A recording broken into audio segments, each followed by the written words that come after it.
അപ്പോ നിങ്ങൾക്ക് 4 പേർക്കും എന്നോടെന്തോ പറയാനുണ്ടല്ലോ അല്ലേ? ഒരാള് സംസാരിക്കുക.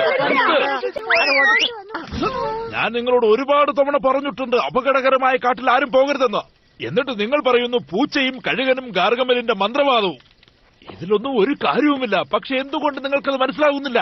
നിങ്ങൾക്ക് എന്നെ അനുസരിച്ചാൽ എന്താണ് കുഴപ്പം? നിങ്ങളുടെ നല്ലതിനു വേണ്ടിയാണ് ഞാനിത് പറയുന്നത്. ഇനി നിങ്ങൾ ഇങ്ങനെ ചെയ്യാതിരിക്കാൻ ഒരേ ഒരു വഴി മാത്രമേ ഉള്ളൂ. നിങ്ങളെ പൂട്ടിയിടുക. നിങ്ങൾ ഒന്നും പറയണ്ട. എന്റെ അനുവാദം കൂടാതെ നിങ്ങൾ ഇവിടുന്ന് ഒരിടത്തും പോകാൻ പാടില്ല. മനസ്സിലായോ? പാപ്പ പറഞ്ഞത് ശരിയാണ്. അതെ പാപ്പ, ഞങ്ങൾ തെറ്റ് ചെയ്തിരിക്കുന്നു. നന്നായി.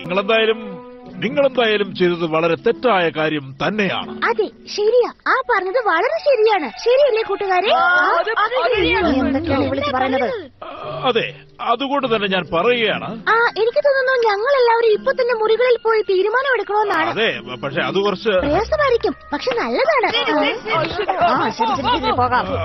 അതെ പർഫെക്റ്റ്. പിന്നെ പാപ്പ ഒന്നുകൊണ്ട് പേടിക്കില്ല. ഞങ്ങൾ എന്തായാലും കാര്യങ്ങൾ ഇത് ചിന്തിച്ചിരിക്കും. പ്രയാസമാണെങ്കിലും ഞങ്ങൾ ഞങ്ങളുടെ മുറിയിൽ നിന്ന് ഇറങ്ങില്ല. ഇത് ഞാൻ പപ്പയ്ക്ക് തരുന്ന എന്റെ വാക്കാണ്. അതുപോലെ നല്ല കാര്യങ്ങൾക്ക് വേണ്ടി ഞങ്ങൾ വീണ്ടും ഇരുന്ന് ചിന്തിച്ചിരിക്കും. അതെ, പക്ഷേ പിന്നെ കാണാം പാപ്പ. ഞാൻ എന്തൊക്കെയാണ് ഈ കാണിച്ചു കൂട്ടുന്നത്?